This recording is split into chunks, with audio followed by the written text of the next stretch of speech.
MNF President a campaign ti hi lo chiarila thala ka tangkhian sang hina somni pali thlathum ni somni perok daria le mini som pasari jing damti a khia thei ome MNF President Zoram thanga chu Lok Sabha MP in thlan lo om turata na campaign in ni somni perok thlathum sang hina somni pali hian sai tual atlowa Mizoram Chief Minister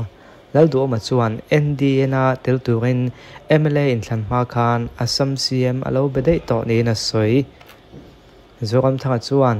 NDA chungchang soin MNF hi NDA in nok ati a chan chu Mizoram dan nok tur chu kan do wang ani Assam ne na kan ram ri buaya Home Minister Amit Shah an in nuk dok turin mintia in nuk dok turani mintia kain nuk dok don ani chuan ka chief minister ni na kain nuk dok masak angai tin ka chang angoi hlenta MNF min thunun lo zia alang CAB kan do dala Mizoram an ron tel talawani ati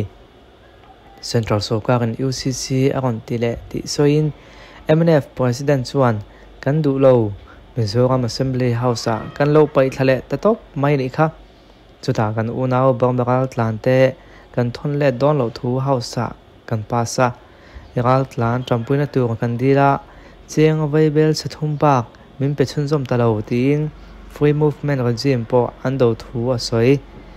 zoram thaka chuan laldu oma chuan NDA tel turin MLA in Thlanma Khan Assam CM alo bedai to ti soin MLA in Thana po sum anon nga tak thut kha BJP laka anlo zukin khal dei to zok ZPM hian NDA tongin MNF chuak se centrala tlak tlumnala NDA zom andu amai ro chu MNF angin NDA ando ngam don lo ti chu barmaram ri hung chungchang apo anzu ji chiang le ZPM hian NDA nu puini andu lain an theilawa mei ni antum frama wangin MNF le BJP an thok ho ti min be thrin zo ka ni MNF hi a chung tonga mizo namta na NDA do na sabera kan nia ati kan maluka MP kan thlangdon ti soin zoram thanga chuan Mizoram IO turatan a politics party legislator baka election candidate experience nei mi lo delhia tir thlak chu Mizoram tan chuan a thlaphan thlakin mipuitan thlan chi ni lo MNF MP candidate puke vanl vena chu fakhan pangai lovin a thatna kan hmuto mi huai senania Assam ram ri chungchang apo uisal kil demol tia mi zo mi puite thlawang hau ngamani tin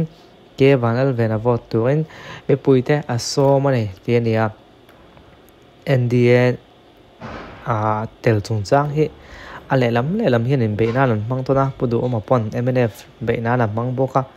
asoi nunga piang soi hi dik emoti mai tur hian an confit hevio zel boka ang po chuni se in thlan kan ma chondona MP hi chun rolling lai candidate hin tling du tlang puiti ka lo soi photo a ton tu ma po an tling le mai thei ni ang po chuni se helai hianin dry day pona ni ti en le lo kala Election Commission of India kai khuaina le rule rule 5 of the Mizoram rules 2023 thunai na pe kangin Commissioner of Excise and Narcotic Government of India Government of Mizoram chon dry day puang Excise Commissioner chon Lok Sabha in Thlampuilo tura in thana dik level 5 nei ani theina tura vote thak ni April ni som pakwa sang thela somni pali aya da kar somli paketa ma April ni som pasari sang ni le somni pali tlai da nga chonga vote thak ni April ni som pakwa sang ni somni pali tlai da nga thleng le vote chir ni jun ni som jun ni li sang thela somni pali ate Mizoram pu ma dry day puan apuanga heng dry day puan ani chung hian Mizoram chunga military kan train tonga zu le ba ga zu in khap tlat ani Mizoram hi zu khap na huna nia ma ga chu dry day puan te pongai ve tho maya abo blok zong la do tan chon ni sa thak ang phiana comment thon khat ka chi pan ni za fe fen tama dry day puan ngai lo om tak ani line dry day puan ngai tak thwin mai hi boi thak lai chu ania beng warna mi kan lo chira hi dang chiang tu po om chu mai ma ro chu kan do to nga headline thil pakhat en tu kan ne ya lal ngai lo lalana an lala kha VIP culture po an chom nung mai nelavin me e hik nen an tlan vut to mai tin ya he video hi an lok teang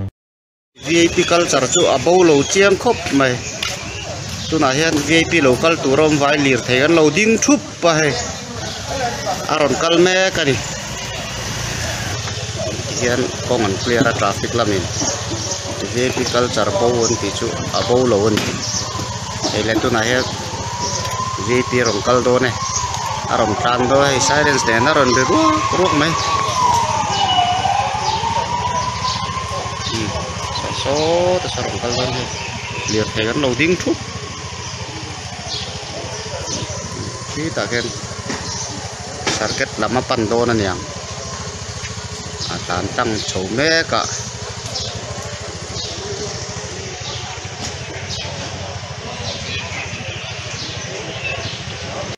VIP culture kan ti hian kan suang tu na hi nge lo mong o ka tia mi pui na kan suang tu na hi chu traffic jam ka hanin din ti ka han tlan tlang te hi VIP culture dia thin lunga lang hal nia kan ngai chu lo la chu in zui dul te an ven de thup te hemi VIP ina a kentel sa te me tiang mo Mizoram chief minister ni mo MLA ni mo minister an ni mo state of minister of state an ni mo ina a kentel sa mkhima hi mizo hiam VIP culture ang hen kan ngai de to chu a chan chu engdang wang ani lawan lal mel thai em ka tiang han ti vela kha mo kha kong lo kian ko han te kong si kan han ding ha ka pop me ka te kha lal mel ko me VIP culture ta ye ben kan khia ma ko chu kha chu mi mal thin lo ai khata se VIP culture kan tia let am pole na kan ti bo zere an ti de mi pui theng khatina an ti bo chuang le na mo le an ti na zon te po kha ain ang lo thei viau anga hemi chong chang chu ka sei bel lo nga comment lama kha din ngai dan lo soi ta wala he thil te hi ma kan ka muwa ka ti chuak ang he chu ka ti zat na ngen ka lo ti chu thei hi lawang wanga ma ko chu he ke kon ti chuak ve le ya tianga traffic ti din de thupa on tlan de pot kha VIP culture riu nia khe na kha ma ani na lai chin te po om ve mai thei kan thin lunga ain tu nge dan ni tlat ma ya po chu ni se kan kong pui te hi thwa em kan soka ina an ha thote a thwa em mi pui ten soka office dor te ka tiang kha ha sa em thil ti ha sa em ti a te hianin soka thwa le thlo hi te chowila ti chuanin alo mo me kan kong pui ne te thra so za che te ko chu pai mo lai chu ani ti me ang o do potan comment la mai do chen se bel lo nia